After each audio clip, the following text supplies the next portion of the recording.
Hey everybody, welcome to another tier list. That's right, it's Tier List Tuesday, it's Independence Day, it's the 4th of July, and you know what? We're here to celebrate by bringing you the Chaos Space Marines. Fireworks. Quinton, why don't you firework some fun facts for me? Today on the 4th of July, there's expected to be 150 million hot dogs eaten here in the United States. I hope they don't eat real dogs. No, why would you do that? No, they don't do that. Dogs are here. precious. Dogs are precious. I love my dogs. Yeah. But you know what? That's a fun fact. It is Appreciate a fun fact. that. Yeah, yes. That's wonderful. All right, everybody. So as always, we are a competitively focused Warhammer channel. We are going to be ranking all of the units in Chaos Space Marines, not Forge World, with how we think they rank competitively. Mm-hmm. This is not based on how cool they are. This is not based on their lore or their aesthetic or how much I personally love or hate a unit. This is based objectively on how good or bad a unit is competitively. And if a unit needs some combos to work, we're going to factor that in. Like what's its maximum potential on the battlefield. So do us a favor. If you like this kind of content, like the content, it's right there. Just click that like button. Then right next to that like button, see that subscribe button, click that one also. That one is really important because it helps us grow our channel and help reach more and more people just like you. And then if you really want, be ambitious, live a little bit. Take a minute and appreciate your freedom by leaving a comment, freedom of speech right there in the comments section. Let us know what you thought of Quinton's fun fact. We should have worn red, white, and blue. I was really considering changing the whole stream architecture to be an American flag, but I just That seems like a lot of work. I'm not Siegs. Yeah. But you know who might be better than Siegs? What? Mr. Abaddon right here. The Don, the myth, the legend himself. So Quinton, he's not as good as he used to be. I think he's better. Ninth. You think he's better? I think he's better. I mean, he's amazing, right? He's so good. He gives your army a 4-up Invalore or a reroll to hit aura. He himself is a murder machine. The thing I don't love about him is that, one, he can only join Terminators, Legionaires, and he himself is not that tough to kill. Like, he's 2-up armor, 4-up Invul, 9 wounds. He's not soft. But if your opponent is like, hey, linchpin character Abaddon, I'm gonna go kill him if he's just hanging out by his lonesome. So you kind of bring his retinue of like 10 Terminators, and it's this whole Death Star type situation. But I'll tell you, Quinn, that unit has not been hard to kill in my game so far. I have a counterpoint for you. What's your counterpoint? Cloud of Flies. Yeah, I have a counterpoint for you. Used it. You know what happens? People get close in Warhammer. You're like, this is not a unit that sits in the back and shoots across the table. This is a unit that pushes into the middle of you. Yeah. Or, your 685-point Terminators and Abaddon do sit in the back. And that's just not it. Yeah, he gives Terminators all the mark, and then they kill everything, and you can't shoot them unless you're within 12, and if you get within 12, there's still 10 Terminators in Abaddon. They don't die. They do die, though. That's the thing I'm trying to convey. You would assume they don't die, and that creates this killer combination of, staying away from them does nothing, getting close to them is a moot point, because you don't kill them, then they kill you. The problem is, they do die. 40k is a lethal game. All I'm trying to say with this is that Abaddon's great. Everyone knows he's great. He's the Don. I just don't think he's a tournament stable. I think he's a strong choice. I think he's a tournament stable. You think every list has to run Abaddon? I think lists are bad if they don't run Abaddon. Oh, I disagree, Quinton. I think you can make some good lists without Abaddon. I'm gonna put him there. I'm put him right there. Okay, fine. Put him right there. Sure. If you guys disagree, feel free to drop some super chats for the Abaddon hype. I know this might be a little controversial. I personally thought he was a tournament staple for a while, but the more I have played with the man, fine, he can stay there. Good. He can stay there only because I haven't actually cut him out of my list, but I really think you can. Quinton. But you haven't. And that's why he's in tournament staples. That's why he's in tournament staples. I can admit when I'm wrong. Are you doing super chats at the end? Well, we'll see how many we get, but for right now, I think we can put Super Baharat's $5 super chat right in here because he's swooping in. Just here waiting for the Forgefiends at the top list and non-firing deck Rhinos at the bottom. Look, I don't know what to tell you about non-firing deck Rhinos, but a firing deck Forgefiend with triple Ectoplasma. Talk about tournament staple. Abaddon, he's meh compared to that. I'll tell you. Yeah, the Forgefiend is bananas. Oh, for once, I agree with Nick. Thank you, chat, for once. Appreciate you. Thank you. All right. Chat, get it together. Get it together. All right. I think we're going to move this unit over here. I don't want to do that one just yet. I have a long spiel about that. So I'll move them to their friends. So here we've got the Khorne Berzerkers. This is confined in the World Eaters Codex, but you were allowed to run them in CSM. That's true. So this is an older tier list model. It doesn't have some of the brand new units. Don't worry, we're not going to forget them. We have them coming in at the end here. But what's cool is that Khorne Berzerkers, even though they're a World Eaters unit, you can still include them in your Chaos Space Marines.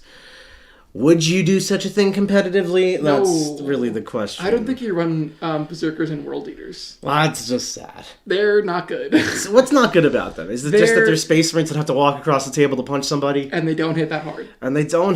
They're like, if I remember, they're like 4 attacks hitting on 3s at like 5-1-1 or something. They're like depressing. Yeah. This isn't a YGWY pick for me because there are worse units here, but this is a pretty meh choice. Yeah. If you put this in your CSM list, I'm like, you could have taken Legionnaires, you could have taken Chosen. There's so many side grades to Walking Marine profile that hits somebody, and this is the one that's not even from your codex. Exactly. Ian McCall with a £2 super chat. Ban Nick from ranking Obliterators. You know what? Where are Obliterators on this list? We need to move them to someplace. Where are they? They're not even here. Boy. Oh, they're right there. Okay. They're right there. Nick and I are going to have a spicy discussion about Obliterators when the time comes. You come for the rankings, you stay for the Obliterators. We have very different opinions on that unit. So does every person on Earth and me about Obliterators. I found like 2 people who agree. But you know what? My opinions are right because you're wrong and I'm in this chair. Sure. That's okay. Not you. You're always right, Quinn. You're also in this chair. I'm talking to the internet here. Oh, yeah. Yes. This chair gives us our 40k knowledge. Yes. Not decades of experience. not decades of experience. The chair. You know who also sits in chairs while they ride in battle?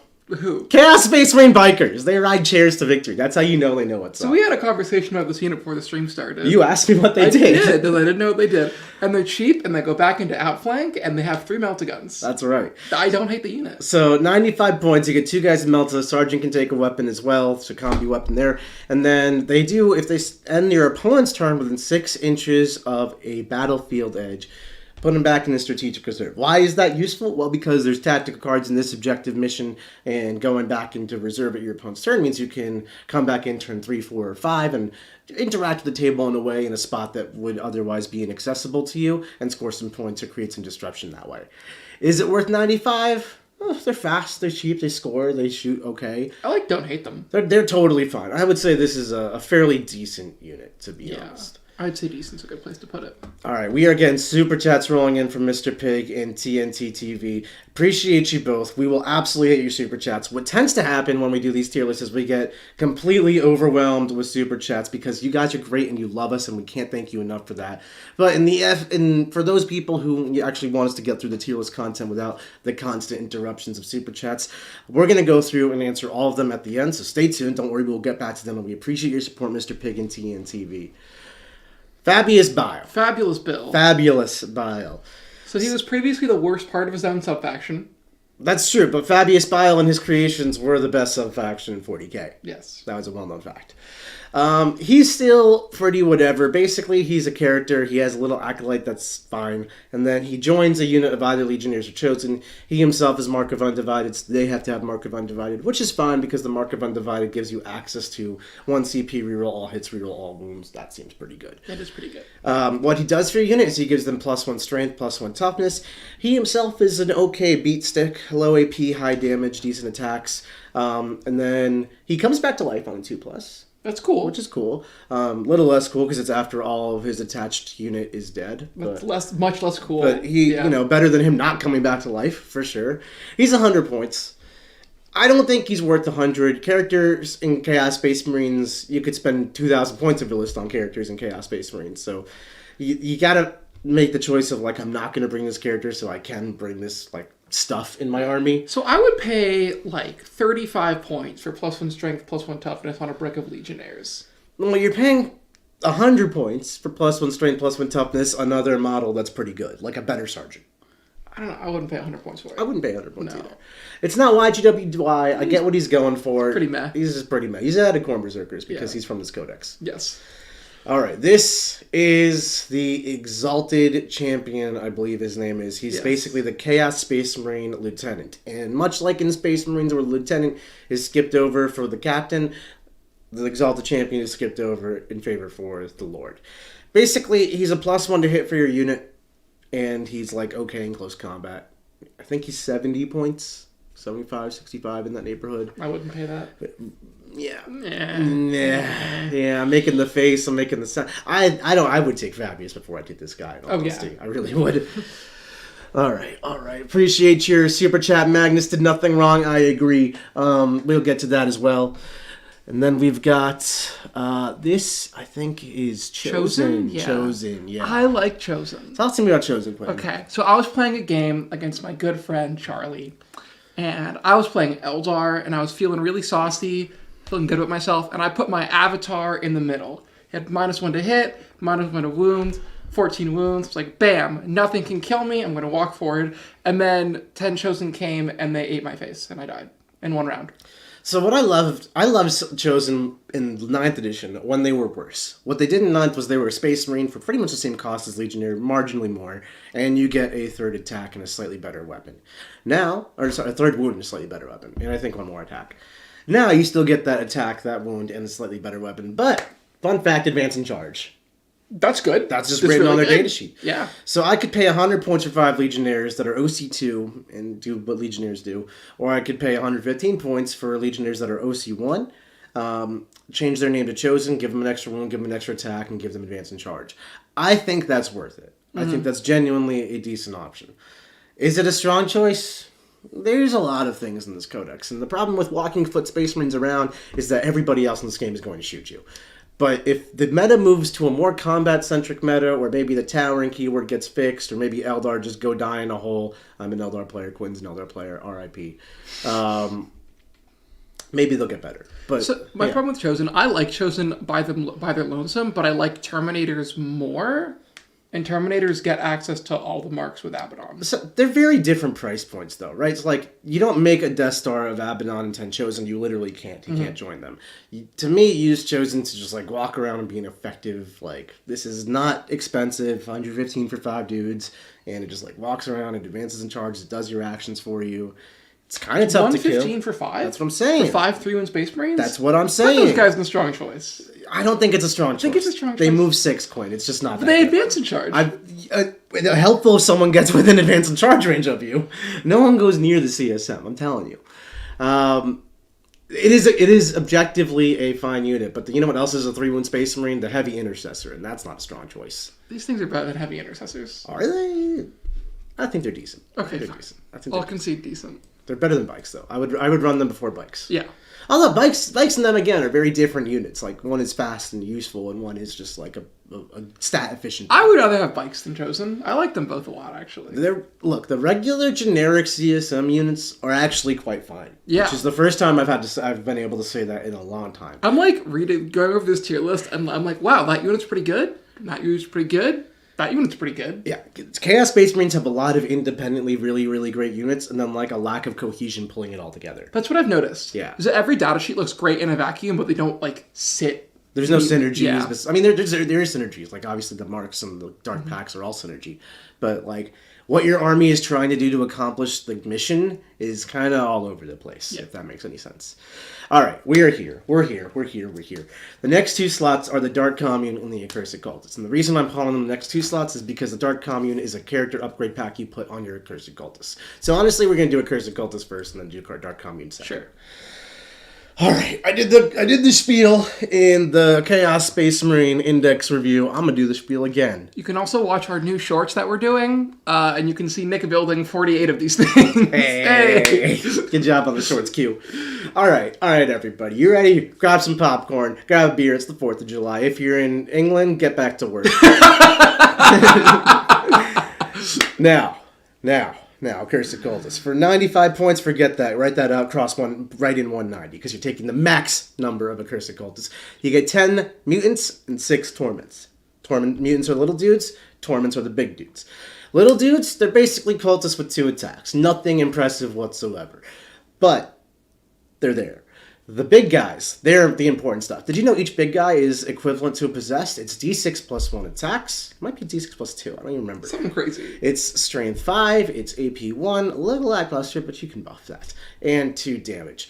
So, why is this effective? Why is this unit good? Well, because it's 16 models, and they regrow 3 little dudes or 1 big dude at the start of each player's command phase, mine and my opponent's. So, you can do things like snake onto objectives while the most of your unit is behind a wall. This is a tactic we teach in the War Room in our 10-minute tip section, which you can grab right now in our 3-day free trial in the link below, thewarroom.vhx.tv. Anyways, you can use these tactics that we teach to basically steal objectives. You can also just like have a regenerating army. It's quite tough to shift these guys. Defensively, toughness 5 on the big guys, toughness 4 on the little guys, fine, whatever.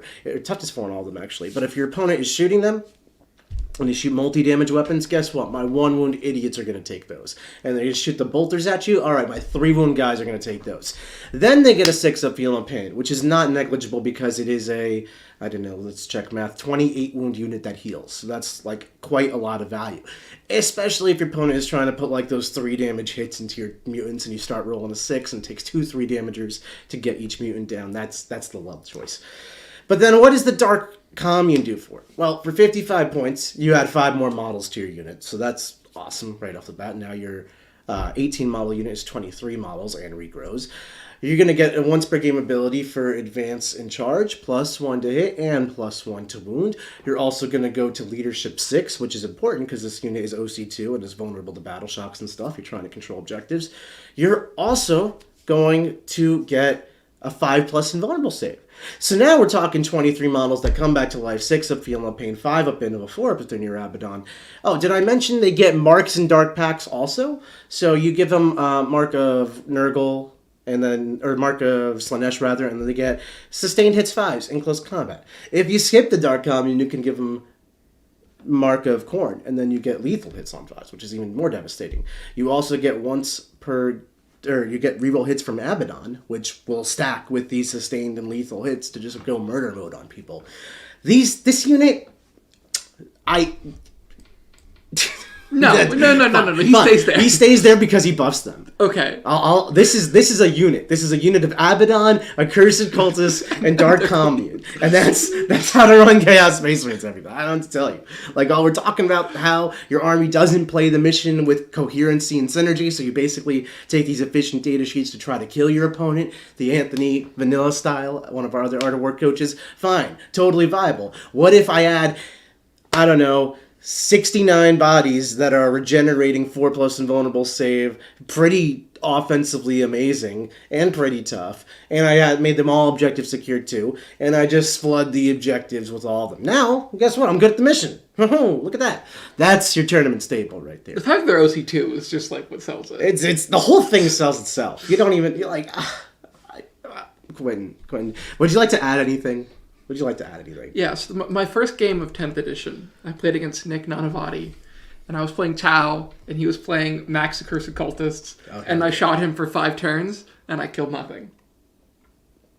You sure did. Killed nothing. It reminded me of 8th edition, or 7th or 8th edition, where I basically took a 200 cultists, and I stood on the objectives, and my opponent ran out of turns. I won the game. Yep. It was great. Those are awesome. Speaking of cultists. Speaking of regular cultists, so I think you're actually going to run 1 unit of cultists minimum always as a tournament staple. Yes. Beyond that, I don't think they're that great. I like one for sticking your home field and you can ignore it. Yeah, it's a 55-point unit that screens stuff. It's 10 dudes. It does, that's just already useful. It stickies your objectives, so right, there's a lot of indirect fire in the game these days. Your backfield just goes away, especially if it's like cultists. They die to like mortars and stuff. Mm-hmm. So if you sticky that objective, make them mark a Nurgle, use a strat to make sure you get that sticky off. Boom. That's just going. Yeah. Super chat will hit you at the end. There's a lot of value we talked about in like what is a model worth. Like a Neurogon is a perfect example of a model that gives you literally nothing, but is a model and is like 4 points or something crazy. And Cultists fill a similar niche of like you are a body on the table that screens and does actions and then dies and you don't care. Yeah, exactly that. And then the fact they make objectives sticky is just amazing. Yeah. This is not like Look, I've theorized the list that is Max Accursed Cultists and Max Regular Cultists standing next to Abaddon. I don't think that's bad at all. But you don't need to do that to make Cultists good. Just a single 10-man is fine. Adobo and Red Clown, like Quinton said, we are going to get to your super chats along with everybody else's at the end of this video. So come back and check that out to get those answered. Or just stay tuned. Don't go anywhere. Cypher. I really like Cypher. Everybody really likes Cypher. He's so cool. He's a Dark Angel that's just not. He's fallen. He knows the secrets. He's got his dad's sword. He's got a cloak. He does. He's got 2 pistols. Yeah. Yeah. Yeah. He's got a plasma pistol that's Cypher's plasma pistol. It's different to every other plasma Cypher's pistol. bolt pistol. And Cypher's bolt pistol. What else does he do? He's a lone operative. And he's got a Vect. And he's got a Vect. Two of the best rules in the game. So for 105 points, you basically get an idiot character that doesn't do any damage whatsoever, but... He shot and killed 5 Rangers. Unless you're playing against Eldar, then he's going to hold your backfield objective all game long, and he's going to Vec your opponent's best stratagem.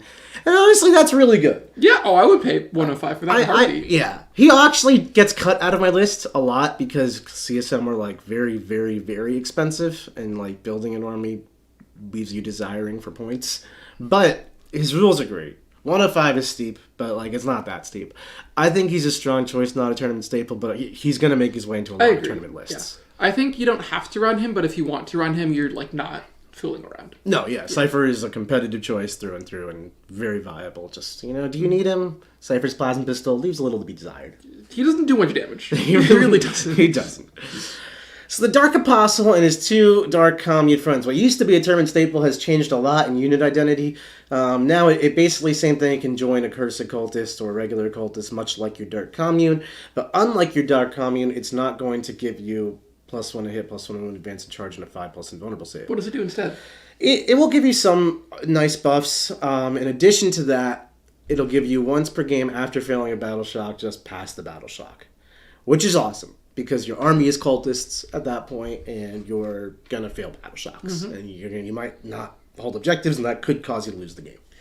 So he's a good insurance policy in my mind, but I'm not really going to take him over stuff. Meh. He seems meh. I just don't want to pay 100 points to retroactively pass a battle shock. Spend 1 CP. Yeah.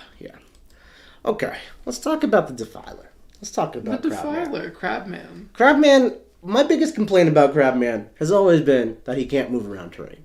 Now he can at least try to move around terrain. He's got that rule that lets him scuttle over things that are 4 inches or smaller. So the question for that really is, if a terrain is varied in height, right? Like if it's 4 inches tall at one part and then 10 inches tall at another, can you crawl over the whole thing, or crawl over just part of it, or crawl over none of it? I think it's like section by section. Like you can crawl over the 4-inch portions, but not the 5-inch portions. Okay. But, these are the questions. Yeah, and then he's got like an assemblage of various guns, right? He's got like an autocannon and like the chest battle cannon, and then his little crab claws. I'm going to pull up his actual data sheet, just so I don't get this wrong. He's got a variety of weapons. So he's toughness 10, 4 up 15 wounds, 3 up 5 of OC 5. Okay, so he's actually not easy to kill. He's not easy to kill, but he's also, he's just a 14 wound Rhino with Yeah.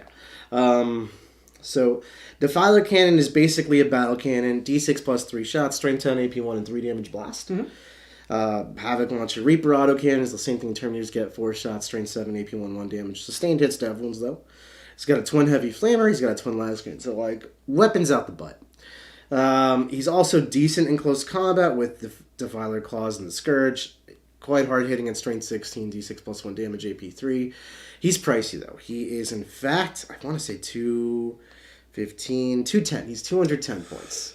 I wouldn't pay 210 for this guy. I'd pay like 175 for him. Well, that'd be, yeah. So the thing with all of the Forgefiend, Defiler, Demon Engine type vehicles is that at the end of the day, by entering the category of I'm taking efficient tanks, you are now competing with Astra Militarum and Knights and Eldar and every other faction that has super efficient tanks.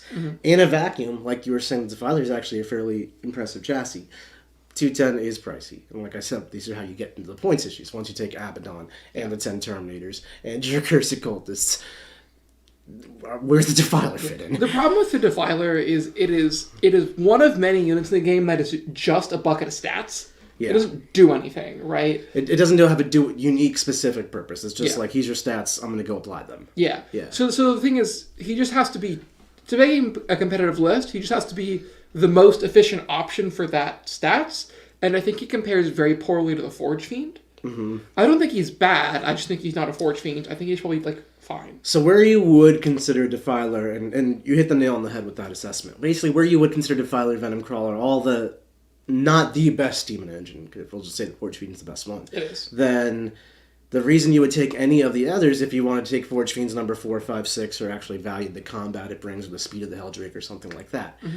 The risk that you would take more than 3 Forge Fiends and go deeper on the big Demon Engine style, I think is, like, objectively not the right way to play CSM today, because, like, then you're getting into a comparative battle of trying to beat other people at efficient tanks, and they're just probably going to beat you at it. Yeah, I mean, like, my elbow list is all efficient tanks. It's all just efficient flip tanks. this. Yeah, and even if you remove the Wraith Knight from that equation, like triple Fire Prison, triple Hornet, like, where does it end? Yeah, exactly. You know? Like, so I don't like to take, like, even though Defiler's fine, Forge Fiends are great, Heldrakes are fine, like, none of the Demon Engines are, like, terrible. Mm-hmm. If you take a Demon Engine heavy build, you're kind of asking to stat check people. Mm-hmm. And you're not bringing the best stats in the game to that stat check. So I just don't think that's great. That said, I think the Defiler is decent. I think it's decent. It's decent. Not bad. It's not. Really nothing's not bad. wrong with it. It's just not great in a game where things are great. Exactly. I stand corrected, though. I just went on a whole spiel about how they made all the Demon Engines fine, but not amazing. They didn't. The Disco Lord. The Lord Discordant. Oh, the Disco Lord. How the mighty have fallen. How the mighty have fallen, Quinn. Like, for realsies. The Disco Lord is probably potentially the most disappointing thing in this codex, I'm not going to lie.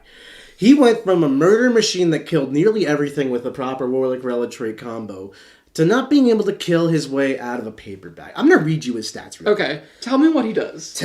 Nothing. Because I don't remember. Like, I have 3. I'm bothered and offended and sad that I have 3. So he's toughness 9, 2 up armor, 5 up Benevol, which is largely speaking kind of where he's always existed. He's been toughness 6. OC4 is not bad, and that's kind of where it stops. So we've got the Baleflamer. The Baleflamer is a good weapon. Okay. It's D6 plus 3 shots, ignores cover, torrent, strength 6, AP1, 2 damage. That's not bad. That's not bad. That's not bad. You could also instead take the Hellstalker autocannons, but you're not going to. Okay. So in close combat, he's got a lot of attacks because that didn't change. 3 different weapons. The bladed limbs are the mount's attacks, and that mount is powerful, right? So it's 4 attacks, strength 6, AP1, and 2 damage. Hits on 3s. It's not terrible. It's fine for a mount. Like, why not? The Impaler Chainglaive. So this is the spear, the spear the guy wields. 4 attacks, strength 6, AP2, 2 damage, and lance. It's not terrible. It's not terrible. It's not great. It's not terrible. And Technovirus Injector. This is the anti-tank attacks. There used to be 4 of these. Now it's 1 attack. Hits on a 3. Strength 3. AP3, 2 damage. But it's anti-vehicle 2+. Is it devastating wounds? No. Oh, wow, okay. So your Lord Discordant goes into, like, I don't know, 5 Space Marines, and it probably doesn't kill 5 Space Marines. I'd say it should kill 4 Space Marines. Your Lord Discordant goes into a tank. It does not kill a tank. Most of its attacks wound on 5s. The 1 Technovirus wound on 2s. And then with Lance, the Lance will wound on 4s. That's not great. There's no rerolls to any of that. How many points is it? What do you think it costs? Oh, it's got some abilities. It can corrupt machines, so within 12 inches, you can make an enemy unit take a battle shock test or a leadership test, and if they fail leadership, they're -1 to hit. That's not great. Sorry. If they pass the test, they're -1. If they fail the test, they can't shoot. Problem is, it's in your opponent's shooting phase, and it's 12-inch range. So any competent opponent is just going to walk backwards and then just not have to take this test. Oh, that's really bad. And then the Spirit Thief is at the start of your shooting phase, you can select an enemy vehicle within 12, and then you can make reroll hit wounds of 1 against that enemy vehicle. That's garbage. With your whole army. Okay, I would pay like 110, maybe 115 for this guy. 220. What? 220 points, Quinton. Straight to YGWY. This thing's terrible. 220 points, Quinton. Okay. It went up. It lost all of its attacks and strength and potency and went up in cost. Why, Games Workshop? Why did you do me dirty like this? Yeah. I take real offense to that. We have a Balm. We have the Forgefiend. Okay, let's make up for it with the Forgefiend, because as much as this is YGWY for the Disco Lord, YGWY did you make the Forgefiend such a baller? I'll tell you why. Because he's sucked since he's come out until now. What does he do? Forget that he can take autocannons. He's not taking autocannons. The autocannons aren't even bad. They're not even bad. Not even bad. But they're not ectoplasma cannons. So he's going to replace both of your guns with ectoplasmas. You're going to replace your mouth with ectoplasma because we're going to spew ectoplasma out of all of our orifices. In fact, Quinn's holding a Forgefiend because that's how you know they're good. We're building them. So Forgefiends, what does an Ectoplasmic Hand do? It's a D3 shotgun. There's 3 of them, so it's 3 D3 shots. Each one is individual, and they're all blast. So it's 3 D3 blast. Then it's Strength 10, AP 3, and 3 damage. Amazing profile. Woohoo! Strength 10, AP 3, 3 damage. That is a legitimate anti-tank gun. That's a legitimate anti-everything gun. Let me drop some facts on you. If you make the Forgefiend Mark of Undivided, and you take your Dark Pact test, you don't even have to pass it. You just have to decide to take it. It might take some mortals, woo, and then you're going to reroll hits, reroll wounds. There's people who also make the Forgefiend Nurgle and then use the 1 CP strat to not shoot him back. Perfectly viable, too. I'm interested in offense for this conversation. So, Mark of Undivided. You're going to have 3d3 shots, average of 6, blast. Blast times 3. Strength 10, AP 3, 3 damage. If you take your Dark Pact test, you also get to choose between lethal hits or sustained hits. So pretty much, unless I'm attacking something toughness 11 or higher, I'm going to pick sustained hits. So let's just shoot a Rhino. Let's just shoot a Rhino for hypothetical sake. So we've got 6 shots, reroll hits, reroll wounds. Hitting on 3s, that's going to be, on average, you'll roll 1, 2, 3, 4, 5, or 6. The 6 will explode. The 1 and 2 will get rerolled. Let's just call them both hits, not, 6s additionally.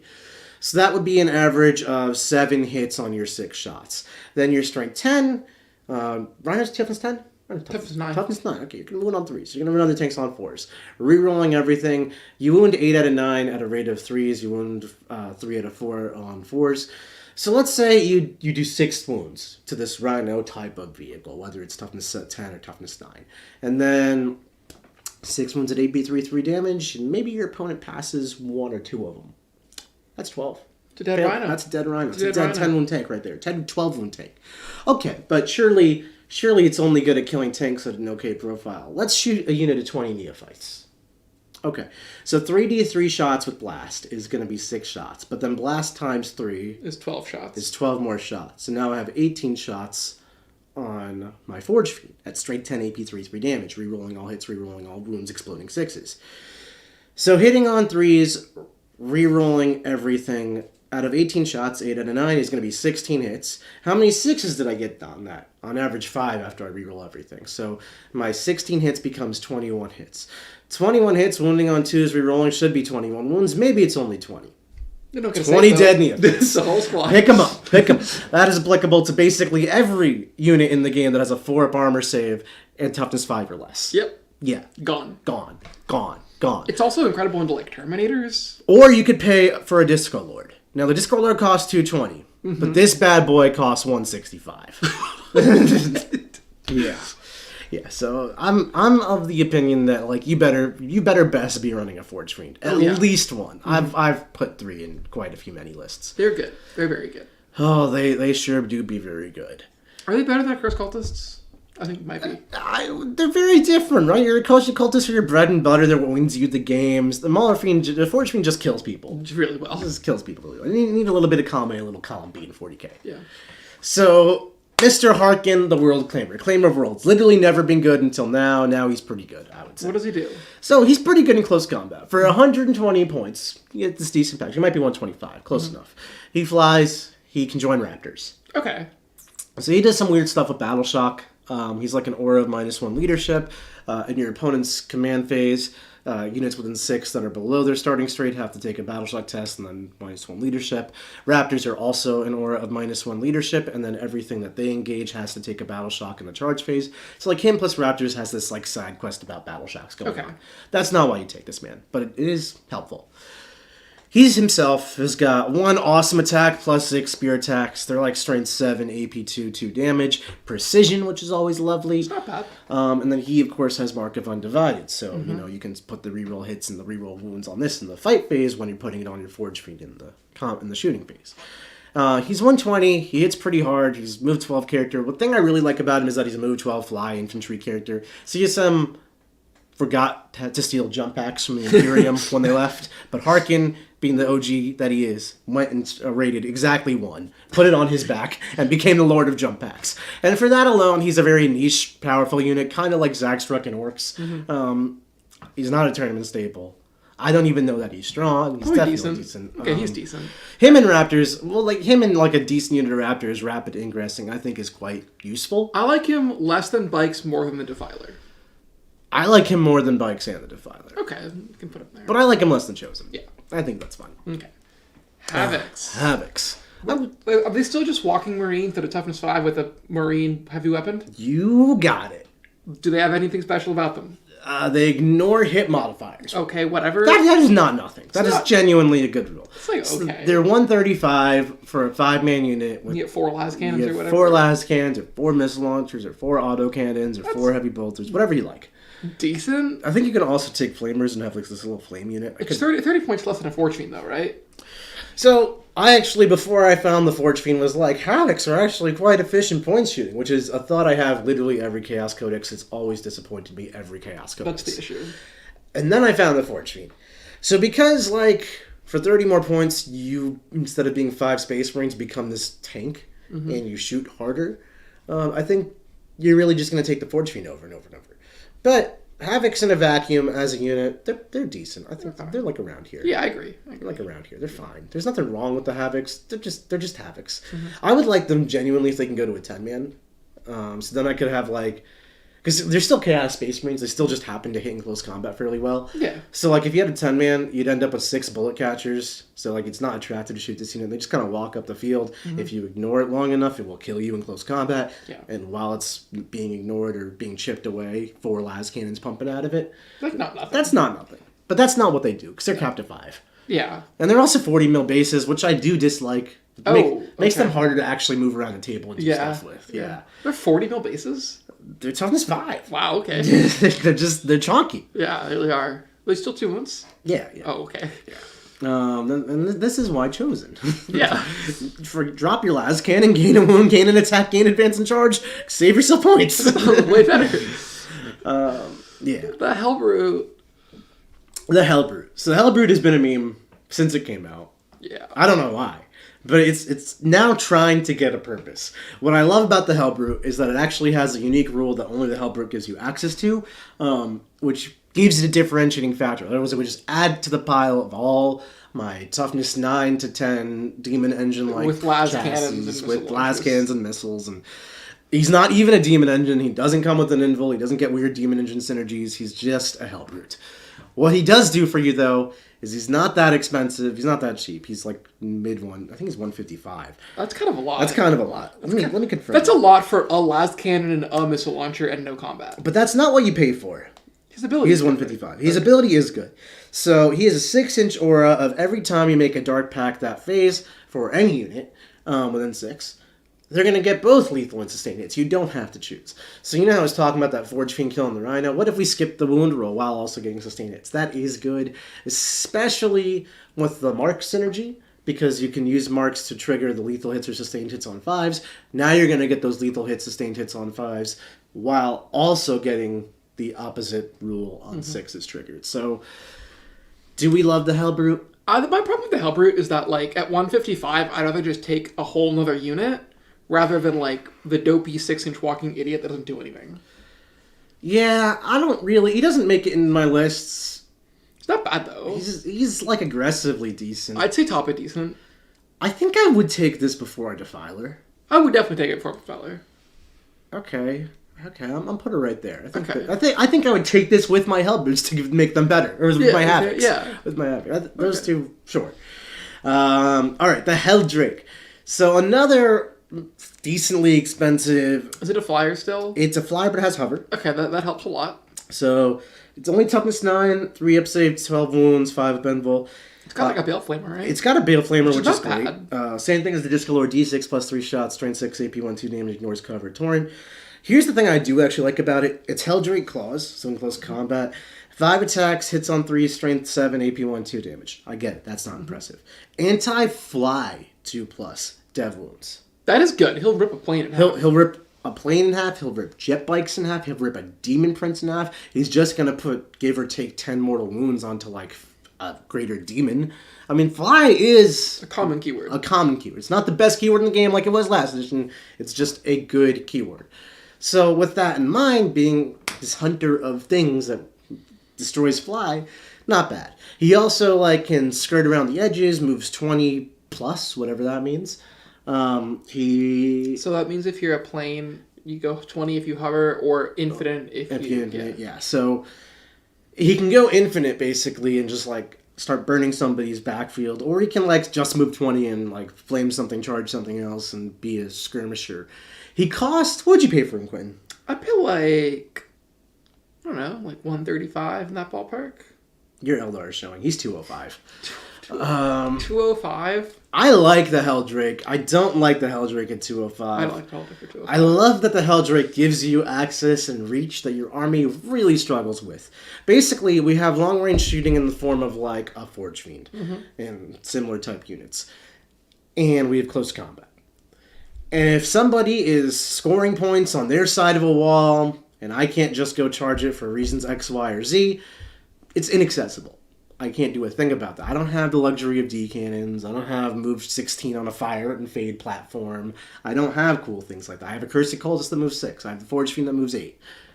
So this guy moves 20 is, in relative value to the rest of the CSM Codex, actually quite good. 205, so 205. Here's my issue with the Heldrake, right? Like, not every unit has fly, and sometimes you fight, like, walking Marines, and you're like, wow, I have 5 attacks at 712. Yeah. Kills, like, a Marine or two. Look, if there was I didn't write a niche category into this. He's somewhere in between decent and meh. Like, he's meh when he's meh. He is genuinely good when he's good.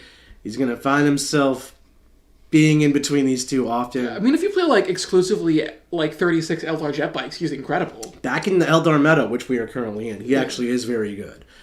He will also just die to a Wraith Knight. He will. You know, hopefully not for too much longer. G-Dubs, please watch this. Yeah, we're begging you. Why don't I put him top of meh? I was going to put him... I think I would take him before Defiler. I really would. I would rather have a Defiler than him. I would rather move 20. Lumen wins games, Quentin. You play Eldar, you know this. I do, but, like, it doesn't do anything when he gets there. It burns! It's a Bale Flamer. Fine. The Defiler's coming down. Okay, I will accept that. All right. Huron Blackheart. Did you know my first army was Red Corsairs? Another fun fact from Quentin? I know, yeah. That is cool. That's exciting. Okay. So, we've got Huron Blackheart. He is 80 points. He's basically a character that can attach to your Legionnaires if you're chosen. He does a lot of unique things as well. He's going to give your unit +1 OC, which is nice on those chosen because it makes them OC2. That is relevant. Yeah, it's literally 100% increase. He's got a heavy flame. Not bad. He's got decent close combat. Not great. It's like strength 6, 2 damage, whatever. Okay, he's like walking Chaos Lord or whatever. Chaos Lord dude. Yeah. He also lets you redeploy 3 units. Now, his redeploy is timed so that it's before you know who's going first. In the WTC format, they're just changing that, so that'd be after you know who's going first, which puts that stock value way up.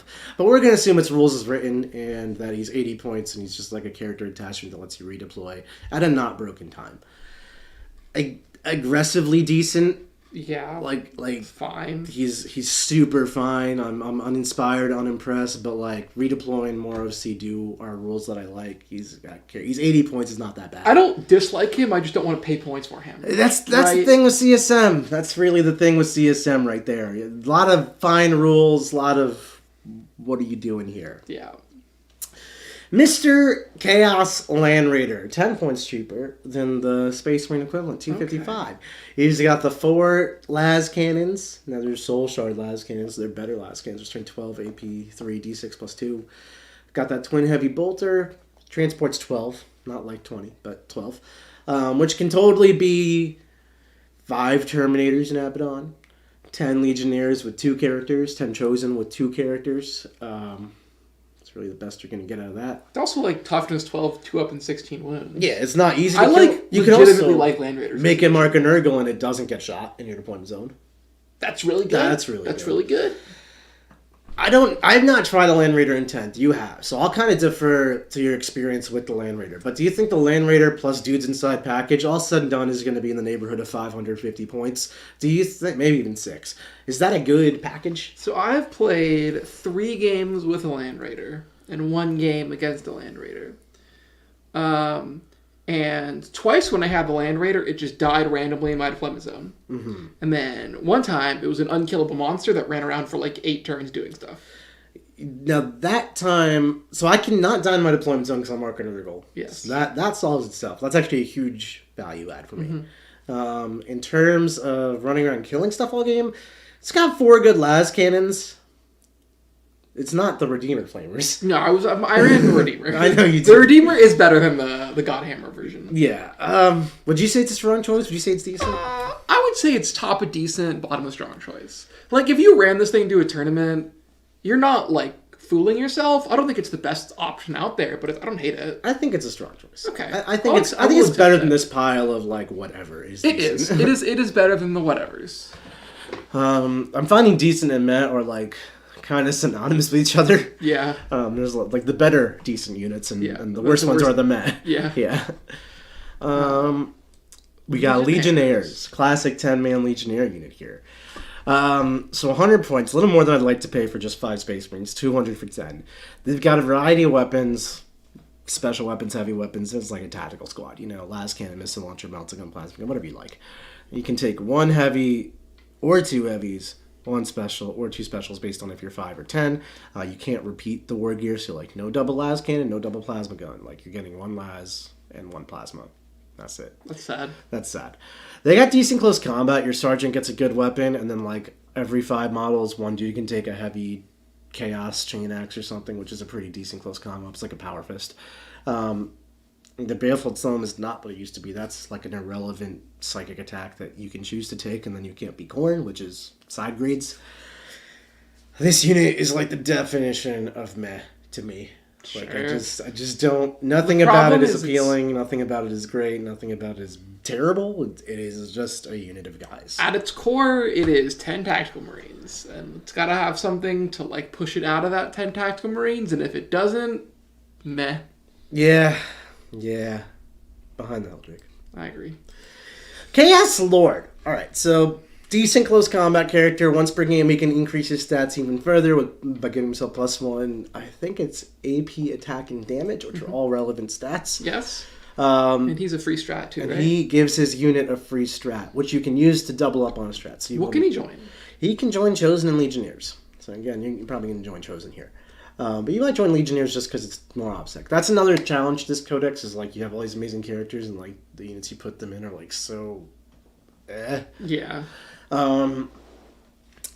I think you could run the Chaos Lord. He's like 70, 75 points. He's not really spectacular. He's not really terrible. He sounds decent. Yeah. Yeah. He's like right there next to Huron. That's exactly what I was going to put. Yeah. Alright. Khorne, Lord of Skulls. Fun fact, Jack built one of these things over the weekend. John's going to paint it, I guess, today and tomorrow. And then you're going to put it on the board tomorrow. We have been like... None of us, we'd all seen Lord of Skulls, but never like intellectually like examined this model. It is the most ridiculous 40k thing you've ever seen in your entire life. The Skull Hurler on its arm has a skull full of skulls. It's so weird. Skulls for this skull god, hurls for the hurl skulls. This guy's amazing. He's really not bad. So he's 420. Yeah. He towers. Mm-hmm. He's got a variety of different shooting weapons. They're actually quite strong. The Skull Hurler is my favorite. Yeah. I'm going to pull it up real quick. Yeah. Just because I don't want to misquote He's you. basically like 3d6 attacks at like high strength, medium AP, and damage 3. I gotta say, I'm also loving the GW app. This is making my life very easy. Oh yeah, Julia's legitimately very good. So he moves 8. He's also not as big as you would think. He's tall, but his width is like, it's like a Land Raider. It's probably smaller. Yeah, in width than a Land Raider. You can fit through a gap. You can move him around the table better than you can move most 420 point behemoths. Yeah. So he's move 8. That's not very fast. Mm-hmm. Toughness 13. Only a 3-up armor, 24 wounds though. Toughness 13, 24 wounds. It's not nothing. Most things are going to wound him on 5s. He's got 24 wounds. He's also OC 8, so like, have fun with that. Ranged weapons, he's got the Skull Hurler. 60 inches, 2d6 shots, strength 14, AP 3, 3 damage. So you take the Skull Hurler, and then I think it's the Demon Gore? Demon Gore Cannon. Yeah. So that, which is another D6 blast shot, strength 14, AP 4, D6 plus 2 damage. You get 2 of these guns. You get like basically 3 D6, little bit of blast in there, strength 14, good AP 3 and 4, either 3 damage or D6 plus 2 damage shots, which is like, Yeah. With towering, this man's he actually legitimately shoots. You could also give him the Hades Gatling Cannon or the Gore Store Cannon instead of the Demon Gore Cannon. You probably don't. They're all kind of side grades of each other. You sacrifice strength, AP, and damage for more shots. It's really the meta we're in. Mm-hmm. There's a lot of vehicles out there today, so I like the Demon Gore, but in different metas, different things. Yep. Close combat, he has the corny damage of 8, 5 strength 16, AP 4 damage, 8 attacks. That hits hard. Or 15 strength 8, AP 2, 2 damage sweeps. I like that sweep a lot. They're both amazing, right? Do you want to annihilate a tank or like 3 tanks at the same time, or do you want to kill whatever infantry's right in front of you? He also isn't that expensive. 420. 420. I like this guy. I think he's a strong choice. He's a strong choice. Like, he's not, again, if you're going to bring, efficient stats into the game, you're now compare this guy to Canis Rex. Yeah. Now compare this guy to a Wraith Knight. Mm-hmm. He's not a Wraith Knight. A Wraith Knight... Nothing is a Wraith Knight. Kicks him like a soccer ball across the field, but we're not comparing him to Eldar. Eldar's its own menace. We're comparing him to the rest of this codex. And he's not decent or bad. He's better than He's better than that. You know who else I think is better than that? Lucius The Eternal. Is he still a 6-inch moving character? He sure is. It's kind of hard. He hits very hard. He comes back to life, maybe. So basically, he does mortal wounds to the unit that killed him. And if that kills the unit that killed him, so if you have a weak unit, and then I'm back, baby. Oh, but he does that infinitely, right? He does that infinitely. So you could theoretically have an infinite Lucius. Could have come back 10 times. He'll come back 10 times in 5 turns. In close combat, he's pretty good. He's got a Doom Siren, which is a strength 6 AP 1 heavy flamer. Not bad. In close combat, 8 attacks. Precision, strength 5 AP 2, and 2 damage. That's not bad. That's not bad. He basically slaughters characters, and here's the thing I love about him. Always strikes first. That's good. That's good. Quite good. And then give it to his unit, of course. It's actually only when the model is leading a unit does he have always strikes first, so give him to a unit. And he can join Legionnaires, Noise Marines. Noise Marines, we'll get to them. They're cheaper than Legionnaires, which I like. So how much would you pay for this man? I'd pay somewhere in the 85, 90 area. All right, he's 95. Okay, I'd accept that. He's a strong choice. He's a strong choice. Lucius is a strong choice. I would say around where the Land Raider is obviously super different in usage and applicability, but they're both pretty points-efficient choices here. Yeah. And then we have the Maulerfiend. Who I love dearly. It's my favorite of the Mauler Forge family tree. I have one that's near and dear to my heart. He's not what he used to be. I used to run 3 of these things. Now I'm running 0 of these things. He's 145. He hits pretty hard in close combat. 6 attack, strength 14. I think it's only AP 2, but then D6 plus 2 damage, or D6 plus 1. He's pretty good. But he's not particularly tough to kill. He still has to get there. If you're going to try to make the Demon Engine list with triple Forgefiend, maybe some more Skulls, including a couple of these, like a close combat version that hits really hard is fine. Wouldn't be how I try to build CSM, but if you're going to build it that way, he would make it into that list. In a normal CSM army, he's fine. He's fine. He's fine. He's probably pretty meh. He's pretty meh. You just paying $150 for a close combat monster in today's game is just not it. No. I would take a Heldrake before this. Again, because the Heldrake is so fast and I desperately need some speed. Master of Executions. Another guy who's pretty good. So he's got a cool rule which allows him to join units even if other characters are joined to him, which is always nice for creating these little mini Death Stars. Unfortunately, he can only join Chosen and Legionnaires? Chosen and Legionnaires. Yeah. So that's not spectacular. But, little Chosen package with this guy is not bad. I was impressed. They killed my avatar. So he's got 5 attacks, strength 7, AP 2, 2 damage, which is very mid. Good for a cheap character, but mid in the overall spectrum of the game. Precision and dev wounds. And he got... It's 4 rolls to wound against characters, right? He has a couple rules. So each time this model in the unit that he's leading is attacking a unit that is below its starting strength, reroll hits. And if it's below half strength, you get reroll wounds, which will stack with your dev wounds, of course. And then that will also let you, maybe make your chosen Mark of Khorne or Mark of Nurgle or Slanesh or whatever. And then that way they functionally use the strat through access to the Master of Executions for reroll hits and reroll wounds. That's the undivided strat. And then because they're Mark of Khorne, all those reroll hits trigger lethal hits on 5s. And that is how you'll kill an avatar or something like that. That's exactly what happened. And every time you kill a character, he's going to gain you a CP.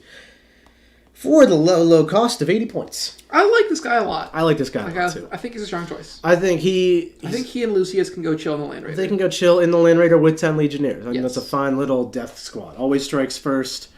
Sustained hits on 5s, reroll wounds. This guy smacks. Yeah. The mop. The Master of Possession. Okay, so let's talk about the Master of Possession. Good old Mop. He does not do too much for you. So he used to be like one of the best characters in the game. He really did. So now he's only going to join Possessed Chosen Legionnaires. Everybody can join Chosen Legionnaires.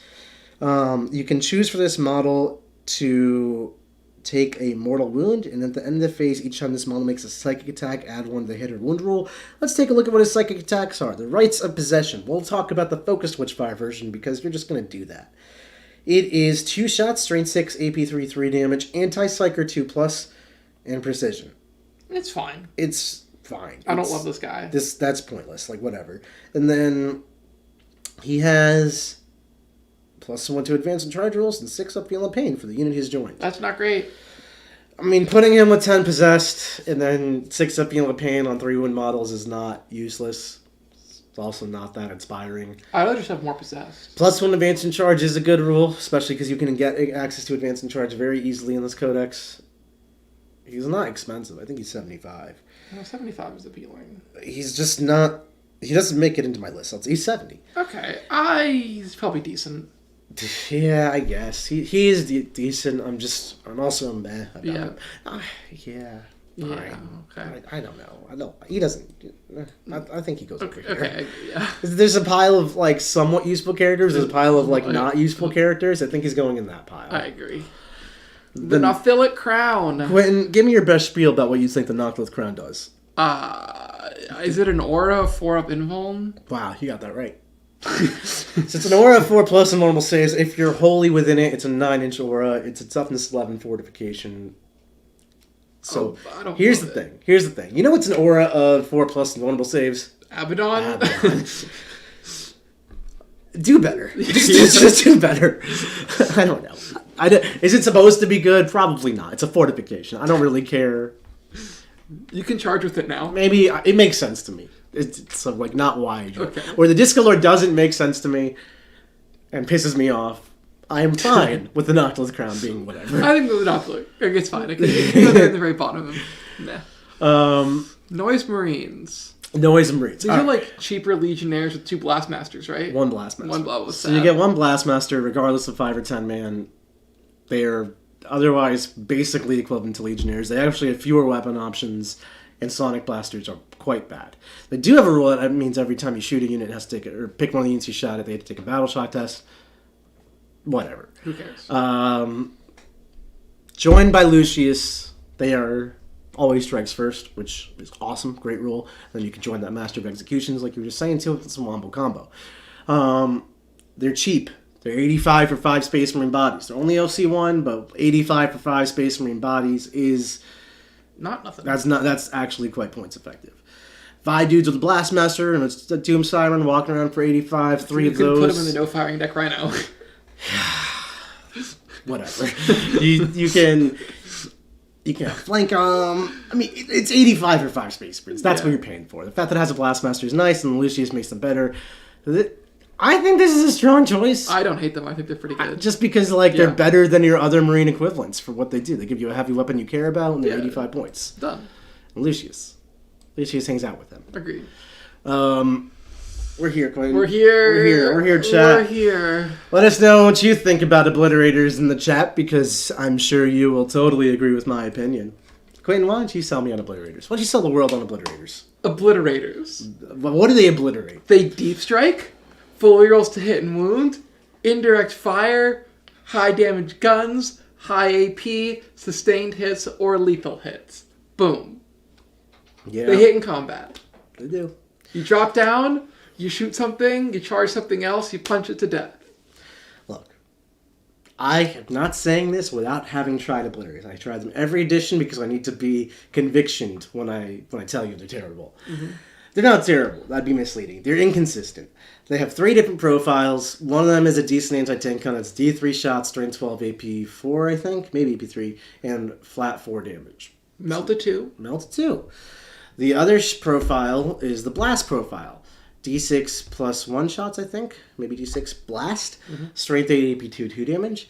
And the last one is like shooting a lot of heavy bolters at 1 damage at somebody. Strength 5, AP 1, 1 damage, sustained hits. So with full rerolls to hit, rerolls to wound, with indirect fire, wow, this unit sounds amazing. It deep strikes in and it blows up my opponent's arming and the game's over. And punch him with my Melt-A-Fist. And for whatever reason, just has not translated. Now let me walk you through why. In the 2 games that I've played with Obliterators, which is, not the biggest of sample sizes, but, add that on to the 20 years of playing 40k experience. So, in my first game, played against Siegs' Tau, and I deep struck the 4-man Obliterator squad in deep strike, and Siegs' Tau had a lot of screens, he had stealth suits and devilfish and piranhas and all kinds of trash just floating around.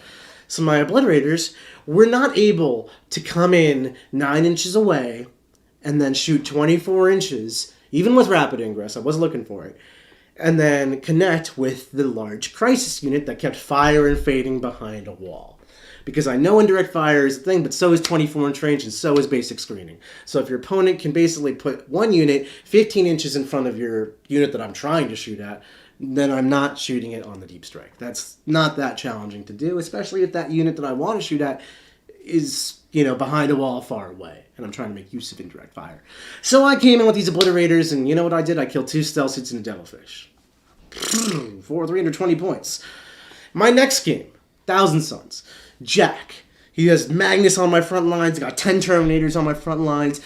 I'm gonna shoot whatever I want. Forget the screening issue of last time. Now I can just go to Pound Town. So I'm like, asking Jack for his stats, and I'm like, let me shoot Magnus. And he's like, Magnus, I'm thinking I'm going to use the damage 4 profile for this big boy. He's like, Magnus has got 18 or 20 wounds, whatever he's got. 4+ invulnerable save. He gets a reroll save for a CP. I get to reroll another save with the Cabal points. I get to blank a save with Cabal points. I don't know the Thousand Sun strats that well. But basically, he was making it rather unattractive to shoot Magnus. And it's like, wow, for my low quantity of 3d3 shots, I'm going to end up making like 4 saves on Magnus, and then he's gonna fail 2 of them on a 4-up invul, then he's gonna blank 1 and reroll the other, and maybe I do 4 damage to Magnus on average. Seems soft. So let me try the blast profile into Terminators, and you can make an argument that I'm supposed to do the D3 shot profile in Terminators. I don't really know the math. But I did the blast profile, I did full reroll hits, I did full reroll wounds, and I shot the Terminators. Guess how many died? 2. Then I whined about that. I was like, Obliterators are supposed to be good. Everyone keeps telling me they're good. They look good. They're supposed to be good. And then Jack busted out the calculator because he's like, they are good. Guess what? How much damage they were supposed to do, those Terminators? How many? 2.5. 2 and 2 wounds to a third model with the blast profile. And if I use the D3 shot profile, guess what? 6 shots, 7 hits, same math as before, 7 wounds, 3.5 dead Terminators, but then blank a save, reroll save, back to 2.5 Terminators, 2 Terminators. So, is that what I'm paying for? That's what's getting me excited? That's the tournament staples that you guys keep proclaiming Obliterators are? I see not. I have a counterpoint. Please. Okay, I was playing Anthony, and one time he dropped on Obliterators and killed a Wraith Knight, but that's not important. That seems like the only important fact. Yeah. Okay. They were good. I liked them. He killed like a whole Wraith Knight with a squad, and I was like, wow, that was a lot. But then also, other game, I had no Wraith Knights in this list, and he dropped down, and he shot a Fire Prism, and he killed it, and then he charged and killed something else, and then the next turn, he used his indirect fire, and he killed a squad of Warp Spiders and another Hornet, and then there were Obliterators in my backfield, and they were shooting and killing stuff, and they were tough, and they're tanky, and they're good. I don't get it. Then Jack walked away. After I shot him with my 24-inch indirect guns, he was like, I don't actually have to kill that unit. I'm going to walk backwards and keep shooting your Accursed Cultists and Terminators. And my Terminators were already dead, so then I just shot my Accursed Cultists. And, wow, my Obliterators were like, moving forward, boys. We will hope that they come back. And they didn't come back. And then I lost that game. Well, if you would have won if you killed them all. I would have won if I killed them all. That is a famous quote here. All right. I think the tournament staple. We're never going to agree on this, Quinn. We're just never going to agree. Okay, what do you want to put them? Can I make a new category and call it the Obliterator category? No. No. I will settle for a strong choice, no less. I will compromise on strong. They're not a strong choice. They're not a strong choice. They are what you take because this army has no shooting, and you think indirect fire is your solution to Desolation Marines, and it's just not, because basic screening and infiltrators and move 4 and 24-inch range and random rolls and. Fine. Put him there. I'll put him there. Put him there. I'm not happy about it. I'm really upset about it. I want you to know that this makes me sad. If it were up to me, they'd be here. They'd be there. They'd be there if it was up to me. They're not there. You. They are better than Havocs and Bikes and Chosen. That's where I really want them. Why? Forget YGW. Why all of the internet? Why is everyone so hyped about this unit? I just don't get it. Put them above the Land Raider. They're better than the Land Raider. Fine, they're better than the Land Raider. Okay. Land Raider's cool. Fine. Yeah. We're not. Whatever. Okay. This next unit is YGWY. Why? You're the Death Guard player, Quinn. You talk to me about these Plague Marines. Do you want to know? I forgot this was a unit. You know please go on. Toughness 5, 3-up save. Move 5. They don't do anything. Do you know what their special ability is? +1 leadership on objective markers that you control. Yeah. They're garbage. They get 3 heavy power axes and 2 meltaguns. Then they move 5. Why do you make these guys suck? Why do you hate Nurgle? So Why do you hate this god of chaos? Is it because it's unclean? Why did you make it? The great unclean one is displeased. Oh my god. We have a $2 super chat. I know I said super chats at the end, but you know what? We'll get to all those. This one's important to me as a person. $2. Thank you so much, Mazilia Del. I agree with Nick about a blitz. That's 4 of us now. 4 for the 4-armed Emperor. Okay. So anyway, Plague Marines. They're bad. They're bad. They're bad in Death Guard, and they're worse here. Why are they so bad? Oh my god. You know what's not bad though? Possessed. Possessed are actually a good unit. You can do like 30 mortal wounds with this unit. Yeah, take its unman unit, give it real hits, real wounds, and just let it rip. Or make it Nurgle and walk it up the table and don't shoot people. Either way, it's fine. Either way, it's an effective, strong choice here. You want to kill some Lich Guard? This is your way. We talk about how Blitz are a strong choice. They're not. Possessed are. I think Possessed are strong choice. I think they're actually not as good as the Lord of Skulls, but they're very good. Yes. Doing Devlins with them is awesome.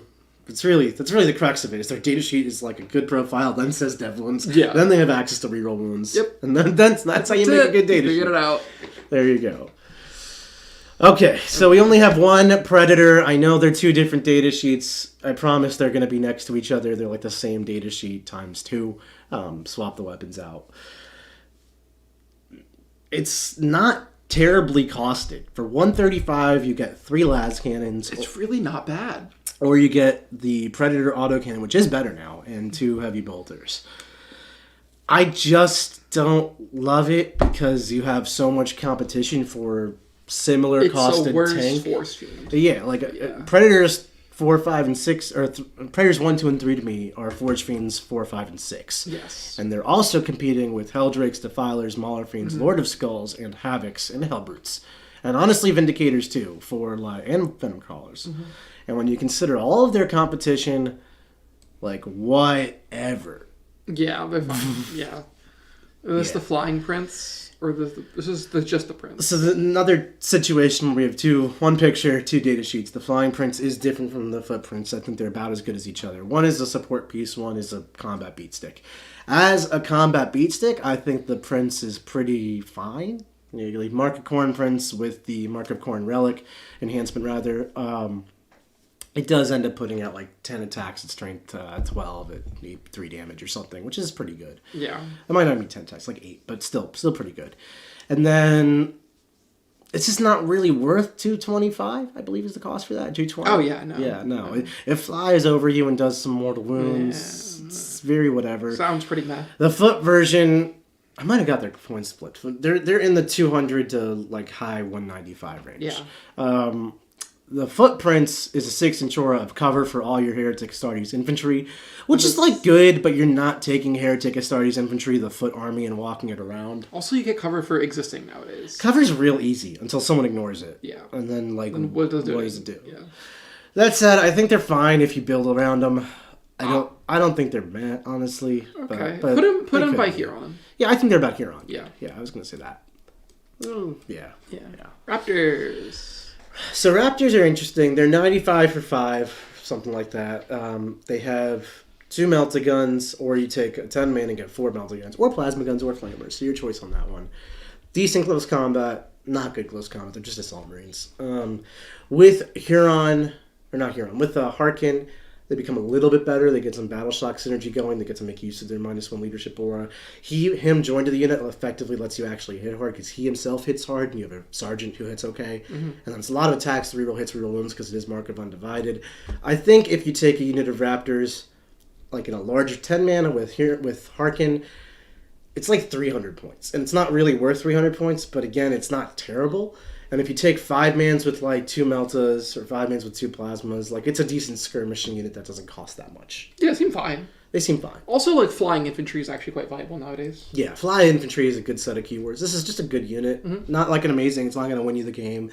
But like having a couple 5-mans is perfectly reasonable here. The Rhino without the fire index. I feel like it should have fire index type. I think we have like a Rhino is a good choice, just especially with Mark and Nurgle. You put a Rhino on the line and it gets around the fundamental crux of like, what if I go second and lose my Rhino? You can only use the Mark and Nurgle strat so many times in so many places, so you have to be very deliberate about how you actually build your list, even if you take Lords and whatnot. For that, I think the Rhino has competitive purpose and is decent. But like, man, why doesn't it have fire index? I really just want to put it here. I think we should put it there with the assumption that it should have fire index. But like, if it wasn't actually, if it had fire index, I'd make it decent. So yeah, I think it is genuinely decent. I think this is where it belongs.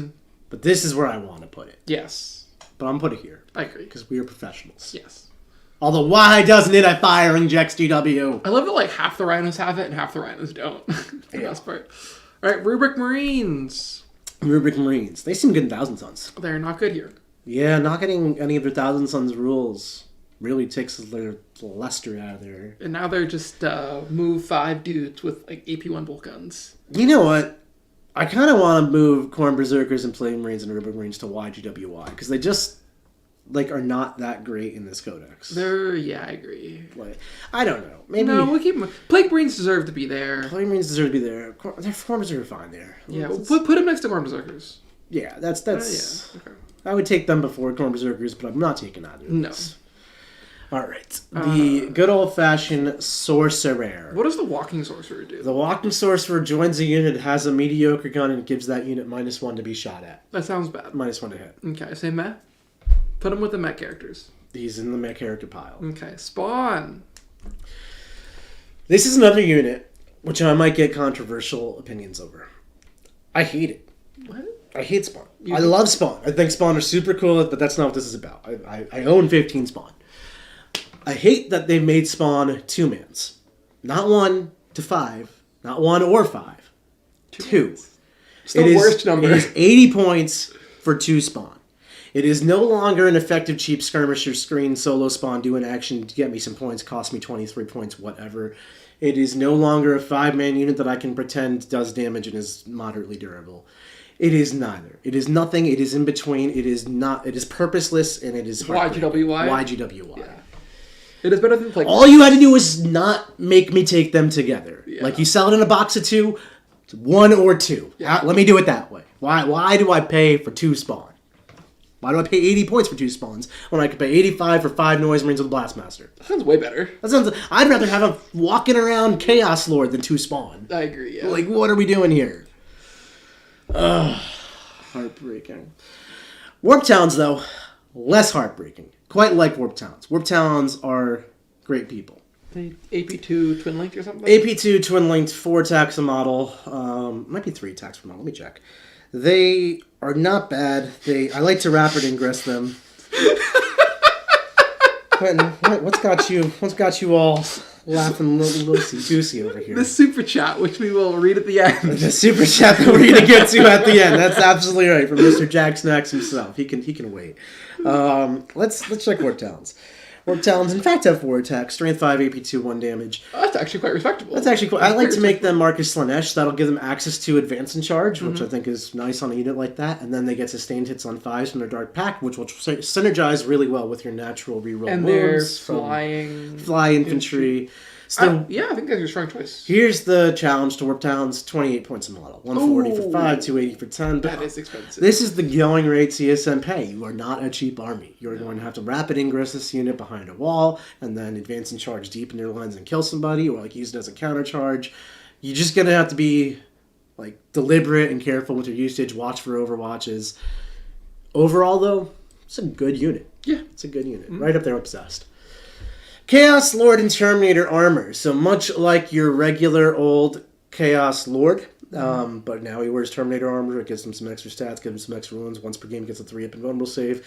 He's 100 points. I think he's actually quite fine. I like him. Him join the 10 Terminators lets you spam the Nurgle strats, like in a build-up that your eyes have not tried yet. Cut Abaddon. I know, heresy. That's why he's a strong choice, not a tournament staple, but he's there. Take the Chaos Lord, join in 10 Terminators, take another Chaos Lord, join in 10 Terminators. Now, both units can make use of the Nurgle strat, regardless of which order of operations your opponent chooses to fire in. And now I have 20 unshootable Terminators, 22 unshootable Terminators. For that alone, I think he's quite good. Yeah. And he's actually a decent solo operating character. He's not a lone operative, but he's, as a solo 100-point character, he's actually quite cost-effective, I would say, if Assassinate wasn't so painful. I think he's a strong choice. I agree. I think bottom is a strong choice. You think bottom? I think he's like Cypher good. Okay. Yeah, I would take him before I take Obliterators, sure. No. Get those guys back where they belong. Back where they belong. This is not where they belong. Where they belong. This is this. They belong up. They belong up. Okay. Terminator Sorcerer Lord. I really like this guy. Yes, I do too. So I wouldn't actually join him to your units. I like to deep strike this guy and use rapid ingress or just deep strike him and let him apply himself like that. But the reason I like him is because he targets an enemy with Death Hex, roll 2 up that enemy. Your army is now an extra AP point against that enemy unit. Quite good. You know what that's really good for? What? Your AP 1 Accursed Cultist spam. Let's make those things hit like freight trains. It's just good in general. The AP 3 Warp Talons, AP 4. +1 AP is just very good. It's a great roll. Yeah. And he's like not a bad character. No. One of these is a tech choice I think is very strong. Yes, I agree. I think it's stronger than the regular Chaos Lord. I agree. I think there. Yeah, there you go. Okay. And Terminators. Terminators. Abaddon and his retinue. I love this unit. I mean, so Terminators as a data sheet on their own, pretty soft and lackluster. Mm-hmm. The nice thing is, though, they don't have to go by their own. They get to make use of the wonderful characters, like Abaddon.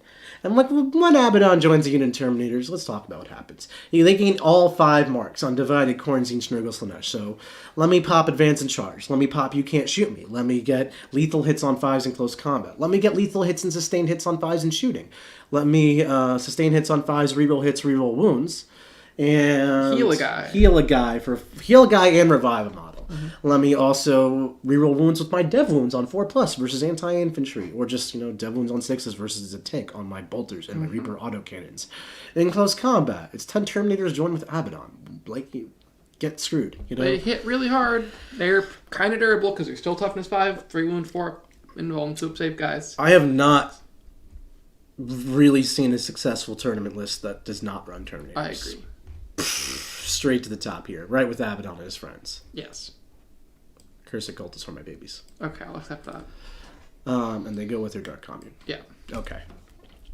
So the Venom Crawler, another very demon engine-y type of unit. It's got a lot of competition in the slot. What it used to do is cost 105 points and operate in a fast attack slot, which wasn't overcrowded.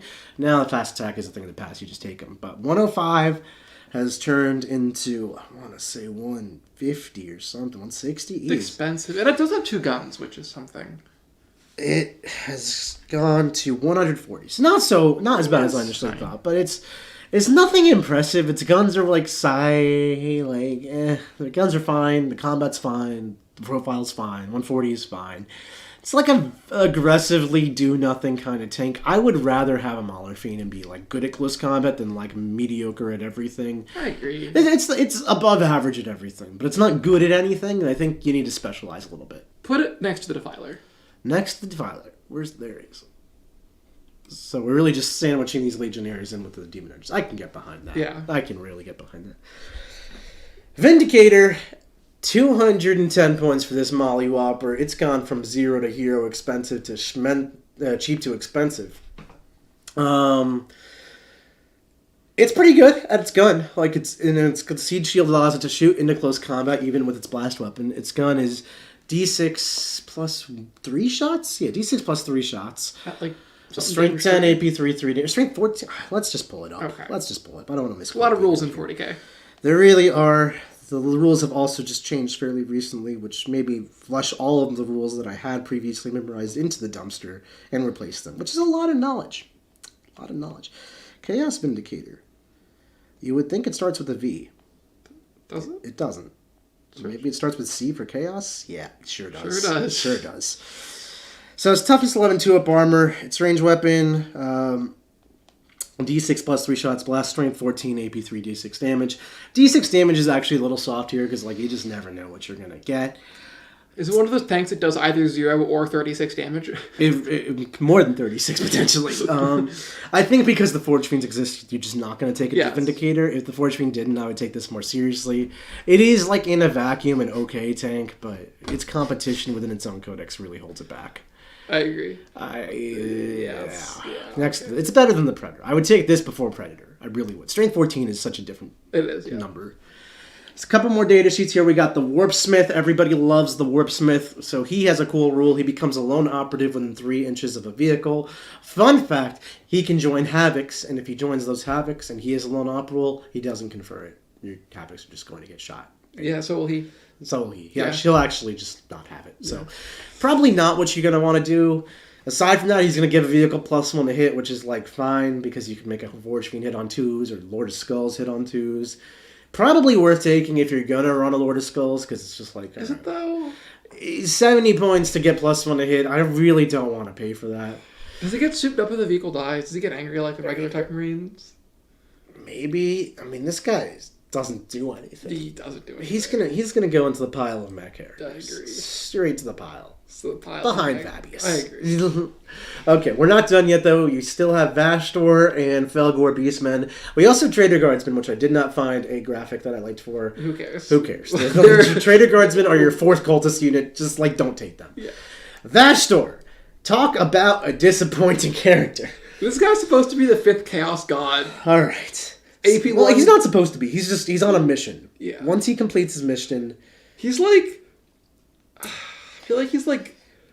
All right, Quinn. I'm going to read you his stats, and you're going to tell me how much he costs. Okay. And then we're going to play that game again. Okay. So he moves 12.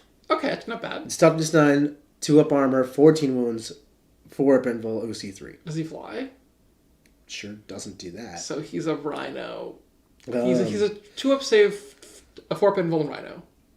Okay, yeah. Not quite the same as a Rhino. 2-up save and 4-up invul is good. So he's got a ranged weapon. It is a flamer. D6 shots, strength 5, AP 2, 1 damage. Okay. Then he's got a melee weapon, Trashtorr's Hammer. It's got 2 profiles. The strike profile is 6 attacks, strength 9, AP 1, 3 damage, anti-vehicle 4+, and dev wounds. Okay. But also strength 9 and AP 1. But dev wounds. Trashtorr's Sweep is 14 attacks, again anti-vehicle 4+, strength 7, and 1 damage. No AP. Probably not going to use that literally ever. Nope. I think, honestly, with dev wounds, the strike is better at anti-infantry. It sure is. So sad. Yeah. So surely you're not taking this monster for his offensive prowess, but maybe you'll take him for the wonderful buffs he confers your army. Unholy Mechanisms is a 6-inch strength, a +1, 6-inch aura, +1 strength to all weapons for demon vehicle units. So this is your Lord of Skulls, your Forgefiends, your Demon Engines, not your Predators, your Helbrutes, and your Vindicators, just your Forgefiends, your Maulerfiends, that kind of stuff. That's fine. Strength 11 Forgefiends is good. The Heldrake and the Heldrake's never going to be in range of this. The Venom Crawler appreciates +1 strength. It's fine. It's fine. It's not +1 to wound, I'll tell you that. Mm-hmm.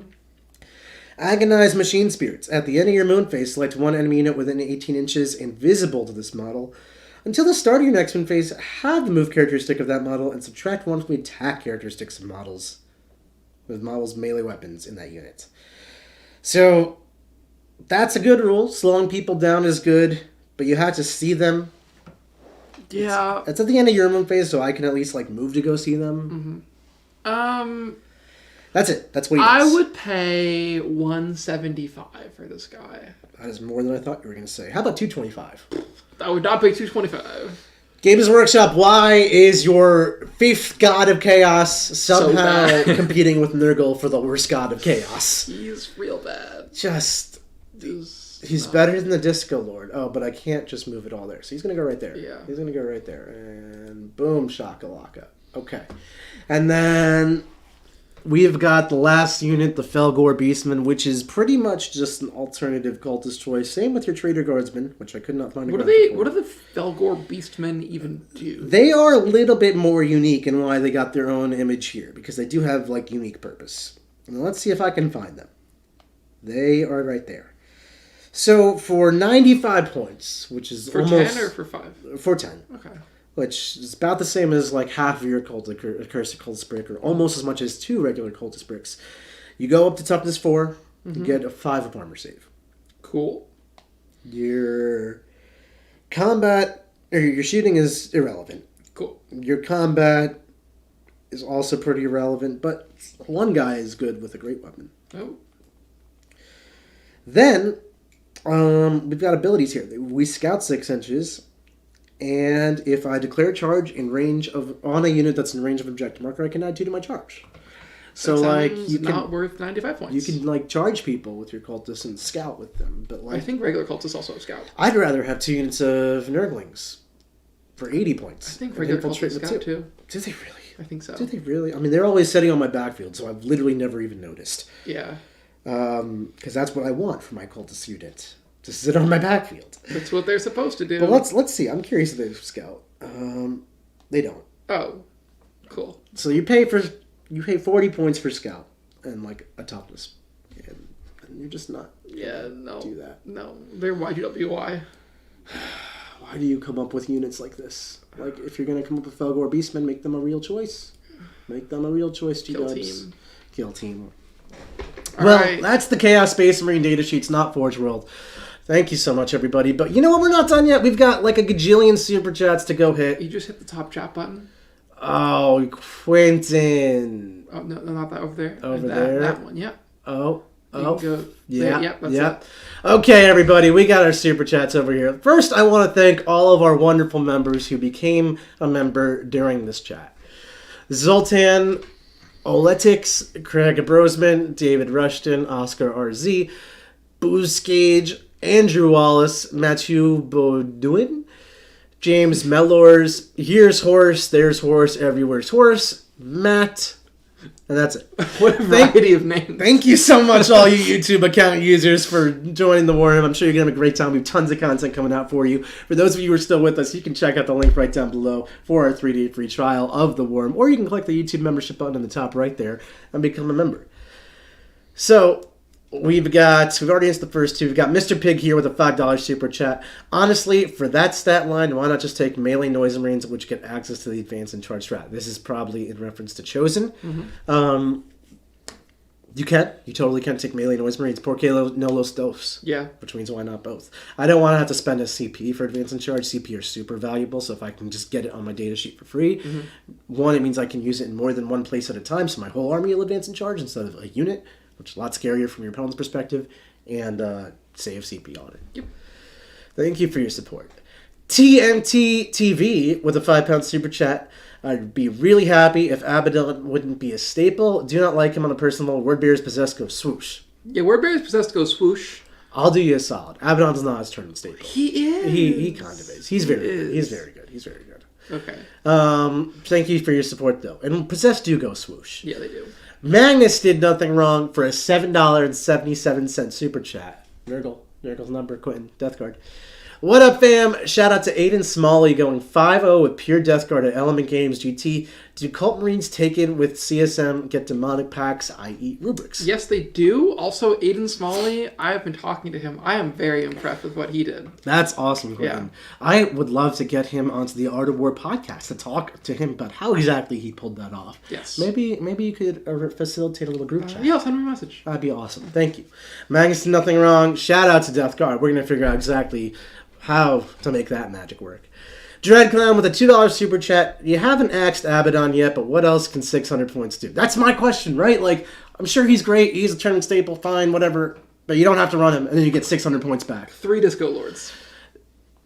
I hate that. I hate that Abaddon and 10 Terminators is almost the same cost as 3 Disco, or is basically the same cost. Yeah.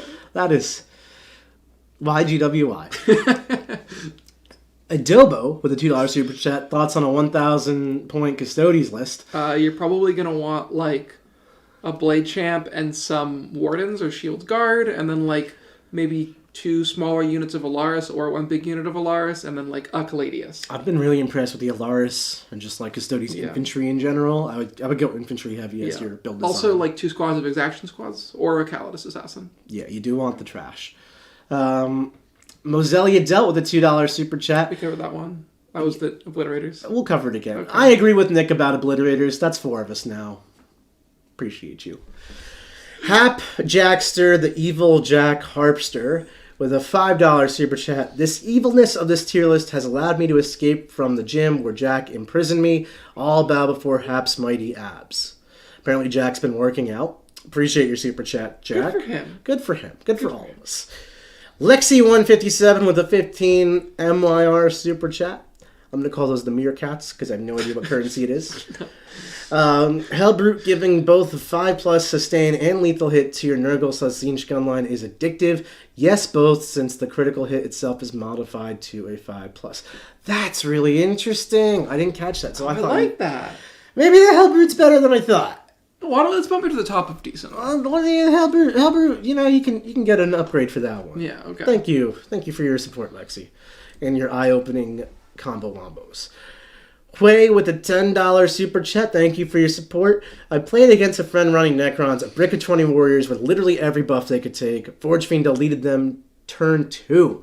My opponent folded immediately after that. I'm sold. That's amazing. Yeah, Forge Friends do not F around. There's a Forge Fiend on the pink desk right now. Forge Friends for life. Barry with the £2 super chat. Any demon units you would use as tech choices? The Changeling. Changeling's a great lone op for 75. Nurglings are great for adding infiltrators. Flamers are great for just helping you out with your mission. Shalaxi is like one of the best data sheets in the game, so like just slotting her in for 400. She doesn't require any support. She just runs around. Probably Deep Striker, Rapid Ingress her, and start going to work. Like I don't even use her. I use her all the time in my demon list, and I don't use any demon rules to help her out. She just Shalaxis people. Yeah, she just walks up and like punts Knight across the table. You can also go for Burning Chariots. They shoot a unit, and then your army is going to get Ignore's cover. Chaos has a supreme lack of Ignore's cover, so adding that in is a great supplement to a shooting-based list. Everything else I kind of leave at home, but that's a rough version. You could justify a lot of things. The way I like to think of demons is that they're just units in my Chaos Space Marine Codex. Yeah. So if I was to add another 50 units to this tier list and I would rank them all, that would be kind of how I'd go about thinking about demons. Lexi157 with another 6 Meerkat super chat. Iron Within, a Blitz Rock, add more iron to diet. Man, Lexi, you had me going. I thought we were friends. I thought we were bros. But with you liking Obliterators, I think you're more in the Quinton camp. You also skipped one. I skipped one. From them. Oh, I did. Who's your preferred action unit? Lexi with even more super chats. Lexi, your support is endless. Thank you so much. Who is your preferred action unit? Who is your preferred skirmish unit in CSM? I feel like there's plenty of options for both. Preferred skirmish unit kind of depends on how much points I want to throw at the skirmish unit. Like 10 Cultists is a great skirmish unit, but even something like 3 Bikes, 5 Raptors, a Venom Crawler, like all okay skirmish units, just not as cheap. I like to ally demons for my skirmish units. I think they give me a much better bang for my buck on the cheap infantry. Flamers specifically are what I'm looking at there. Yes. And then Preferred action, it's same idea. Demons do my actions for me. Cultists can do my actions for me. 5 Raptors or 3 bikes can do my actions for me. But, like... I like Cultists for actions. Yeah. Cultists are fine for Cultists actions. are good for actions. They're just not fast. So, like, if you're looking for fast actions, go Deep Strike for behind enemy lines. Go do Investigate Signals in your opponent's corner. That's where demons are going to come in. 3 Nurglings, they're eligible to shoot. They're 40 points. That's my action unit of choice. All right, everybody. Thank you so much for your super chats. Thank you so much for joining us. Thank you so much for sticking with us on this wonderful day of America's birth. Quinton, appreciate your fun fact. Viewers, do us a favor. If you like this video, like the video, subscribe to the channel. They're right next to each other, 2 for 1. BOGO, like and subscribe. And then leave us a comment telling us about what you thought about this tier list. Most importantly, where you would rank Obliterators. Don't tell me I'm wrong. It hurts my feelings. Just tell me I'm right. That's the only thing I care about. But you can agree with Quinton, too. That'd be fine. Quinton, how you doing? I'm doing great. You're doing great. I'm just thinking about how awesome Obliterators are. All right. Thanks so much for watching, everybody. Let us know what you thought. Stay tuned. And if you're interested in learning more about how to play CSM at a high level, Matt Morrisoli, our down under coach from Australia, who's the best ITC player in Australia last year, member of the Australia WTC team, and he knocked me out in the top 8 of LVO this year, is going to be doing a full faction fundamental breakdown in the War Room about CSM, and then we're going to be doing those masterclasses, and we got games coming up. So if you're interested in CSM or just getting better at Warhammer, learning how to play, and becoming your best, highly implore you to check out the War Room. Link below in the description. 3-day free trial. We're not a gym. It's very easy to cancel. We will literally refund you. Thewarroom.vhx.tv. Life is easy. Life is great. Happy Independence Day, everybody.